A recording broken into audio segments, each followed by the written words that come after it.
Little Krishna.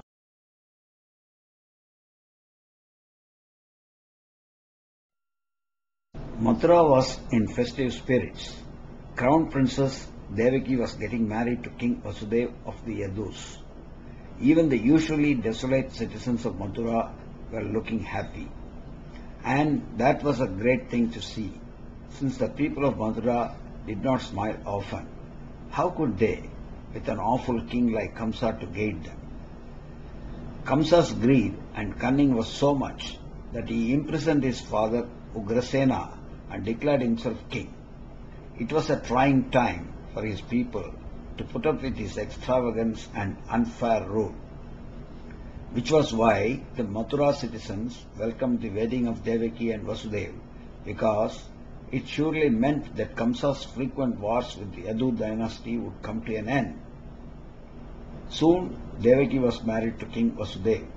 Now Vasudeva's kingdom is as good as mine, Kamsa thought cunningly. After the wedding, he decided to escort the royal couple home. As soon as Kamsa took the reins of the wedding chariot, a divine voice from the sky thundered, "Evil Kamsa, you have signed your own death warrant. The eighth son born to Vasudeva and Devaki will kill you." Kamsa froze with fear and then acted in anger. How can a child be born when the mother is dead? He thought. So he seized Devaki and raised his sword to kill her. King Vasudeva, shocked at this cruelty, fell on his knees. "Kamsa, please don't kill your sister. I shall personally give you all the children she gives birth to, so that the voice of the oracle doesn't become true," he begged. The evil king wavered. "Then you will live in my palace as prisoners," he declared, and the helpless Vasudeva accepted his verdict. Kamsa smiled happily. The one person he loved in the world was his sister, and he desired to spare her life. After all, he was not going to let her children live, was he? Kamsa imprisoned Devaki and her husband King Vasudeva in the palace dungeons and kept them under continuous watch. Every time Devaki gave birth to a child in the dungeons, Kamsa destroyed the child. In this manner, he killed 7 children born to Devaki. Soon, Devaki got pregnant for the 8th time. Kamsa lost his appetite and slept poorly at night. He waited with evil intentions for the birth of his nemesis.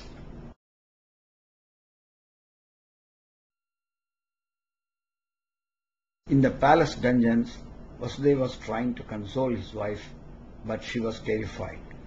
"My 8th child will be born in a day," she wailed, "and my evil brother will also be there to kill him. Oh, mighty gods, please save my child." The next day arrived, and she spent most of the day in tears.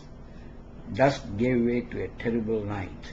The whole world seemed to mourn for the unborn child along with Devaki. The winds howled angrily and skies poured wrathful rains. Suddenly there was pin-drop silence, and then sounded the cry of a divine child. The 8th child, a son, was born to Queen Devaki at midnight in the prison. As soon as the child was born, the prison was filled with a dazzling light. Devaki fainted at the sight, and Vasudeva was awestruck. The light converged into a sphere, and the same voice of the oracle that panicked Kamsa now spoke to Vasudeva. "Take this child across the Yamuna river to the Gokul kingdom, ruled by your friend King Nanda. His wife, Queen Yashoda, has just given birth to a daughter. Exchange your son for this girl child and return to the prison immediately." The new father picked up his son to follow the oracle's advice. He felt bad separating the child from his mother, but he knew that it was the only way to save his child's life. Vasudeva also felt very doubtful. There were 100 soldiers outside, and it was a dark, ferocious night. How could he go out? He soon found the answers to all his questions.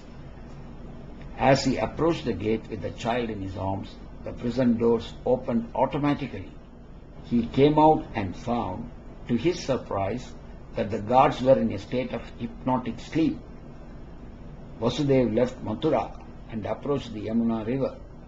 The river appeared to be boiling white due to fierce winds and rain. It looked alive and ready to eat the first person to set foot in it. The man with the child hesitated in doubt. As if the river sensed his fear, the boiling subsided. To his amazement, Vasudev saw the river parting right in the middle. The riverbed shone like a polished ground for him to walk to the other side. Not entirely believing his eyes, Vasudev crossed the Yamuna. He reached the opposite bank of the river safely and entered the village of Gokul.